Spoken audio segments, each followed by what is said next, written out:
اس زمانے میں جس زمانے میں مراد گزار رہے ہیں یہ دور بدعت کا دور ہے۔ آپ بولیں گے بدعت کا دور، ایسا کیسا دور آ گیا ہے؟ حاضرین کرام، اس زمانے میں سب سے بڑا پرابلم یہ ہے کہ ہر چیز کو اس زمانے میں بدعت کہا جا رہا ہے، بدعت سمجھا جا رہا ہے اور بدعت بتلایا جا رہا ہے۔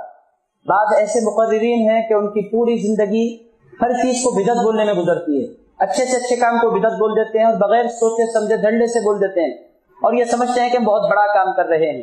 مگر دوستو، اگر آپ احادیث کا مطالعہ کریں جس کا ذکر قرآن میں ہو، جس کا ذکر احادیث مبارکہ میں ہو، جس کا ذکر صحابہ کی زبانوں پر ہو، جس کا ذکر تابعین نے کیا ہو، جس کا اہتمام صوفیاء کرام نے کیا ہو، امام غزالی نے کیا ہو، غوث اعظم دستگیر نے کیا ہو، جس کا بیان نظام الدین اولیاء کی کتابوں میں ملتا ہو، جس کا بیان حضرت قادر خواجگان کی کتابوں میں ملتا ہو، جس کو کرتے حضرات یوسفین آئے ہوں، بابا شرف الدین نے جس کو کیا ہو، ایک صوفیاء کرام کی ایک لمبی تاریخ، ایک لمبی فہرست جس کے سامنے ہو، آج کا نوجوان کہتا ہے یہ سارے کے سارے رسول اللہ سے لے کر نعوذ باللہ ریاض باللہ تعالی اب تک کے تمام لوگ بدعتی ہیں، اور میں نے نعوذ باللہ ریاض باللہ تعالی پڑھ لیا ہے، میں نے پڑھا ہے کہ اس کا کوئی ذکر نہیں ہے۔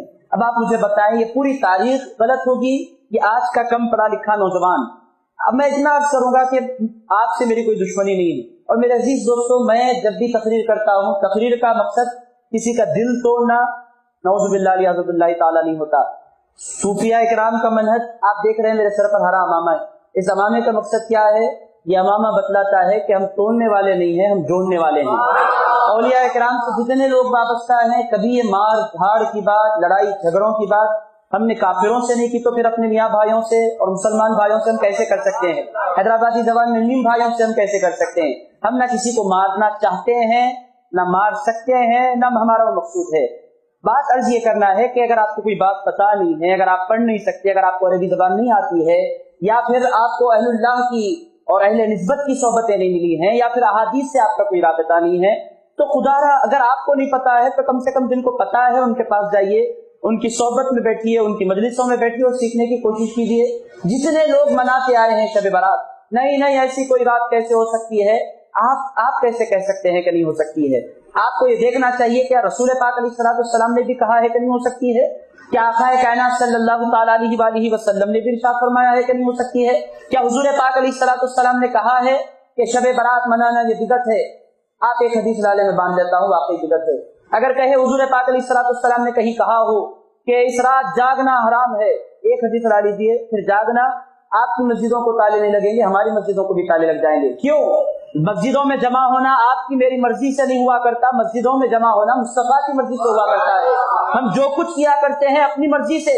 صوفیاء کرام نے کہا، صوفیاء کرام کے پاس استدلال کے الگ طریقے ہیں، وہ اپنے پیر کو دیکھتے ہیں، کرتے ہیں، پھر ان کے پیر سے آپ پوچھیں گے آپ نے کس کو دیکھا ہے، وہ کہتے ہیں میں نے اپنے پیر کو دیکھا ہے۔ آپ ان سے پوچھیں گے آپ نے کس کو کرتے دیکھا ہے، وہ کہیں گے میں نے اپنے پیر کو دیکھا ہے۔ جب آپ ان سے پوچھیں گے آپ نے کس کو کرتے دیکھا ہے، وہ جواب عرض کریں گے پیرانے پیر کو ہم نے کرتے ہوئے دیکھا ہے۔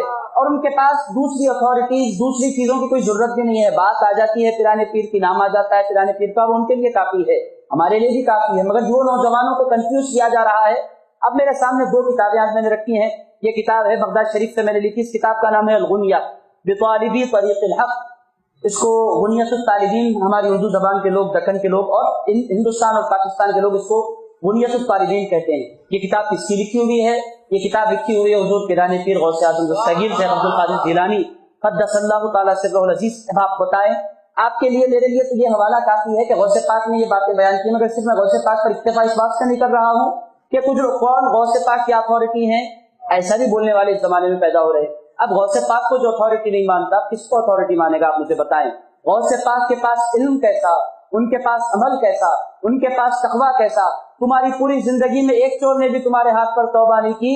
پیرانے پیر اس ذات کو کہتے ہیں، غوث اعظم بغداد کے منبر پر بیٹھے وہ تو بہت بعد میں ہے، صرف علم کے حصول کے لیے نکلے تو 40 ڈاکوؤں نے ان کے ہاتھ پر توبہ کر لی تھی، تم کہتے ہو ہم ان کو نہیں مانتے۔ خیر، دوسری کتاب جو میرے سامنے رکھی ہوئی ہے، حضرت کرام اس کتاب کا نام بھی پچھلے ہفتے میں نے آپ کی خدمت میں اس کتاب کا حوالہ دیا تھا، یہ کتاب ہے مکاشفۃ القلوب الی حضر المقرب الی حضرۃ علام الغیوب۔ یہ کس کی کتاب ہے؟ یہ کتاب ہے حضرت غزالی، حضرت امام محمد بن محمد الغزالی رحمۃ اللہ تعالی علیہ۔ یہ کب کے بزرگ ہیں؟ یہ بھی آج سے تقریباً 1000 سال پرانے بزرگ ہیں، حضور پیرانے پیر سے تھوڑا پہلے کے بزرگ ہیں، جو اتنے بڑے بڑے اکابرین کی کتابیں میرے سامنے رکھی ہوئی ہیں، اس کے باوجود بھی کچھ لوگ بولیں گے نہیں ان کے حوالے بھی ہمارے لیے کافی نہیں ہے، کچھ اور حوالوں کی ضرورت پڑتی ہے، ان کے لیے بھی میرے پاس حوالے ہیں، ایسا نہیں ہے کہ بے حوالہ ہم کوئی بات کرتے، ان کے لیے بھی ہمارے پاس ہے۔ آپ بولیں گے حوالوں کے پیچھے آپ اس قدر وقت ہمارا کیوں برباد کر رہے ہیں، ٹاپک پر آ جائیے۔ میرے دوستوں اس بات سے عرض کر رہا ہوں کہ بعض لوگ نہیں مانتے ہیں، غوث اعظم دستگیر کو بھی نہیں مانتے، امام غزالی کون غزالی کیا ہے؟ غزالی کیا ہے؟ غزالی وہ ہیں کہ آج انگریز ان پر ریسرچ کر رہے ہیں، تم کہتے ہو غزالی کون ہے؟ غزالی وہ ہیں جن کی کتابوں کے ترجمے 50 زبانوں سے زیادہ زبانوں میں ہو چکے ہیں، تم کہتے ہو غزالی کون ہے؟ غزالی کون ہے؟ عیسائیوں نے ان کی کتابیں پڑھ کر اسلام قبول کر لیا، اس کو غزالی کہا جاتا ہے، تم کہتے ہو غزالی کون ہے؟ حاضرین کرام عزیز دوستو، ایک عجب دور سے ہم گزر رہے ہیں۔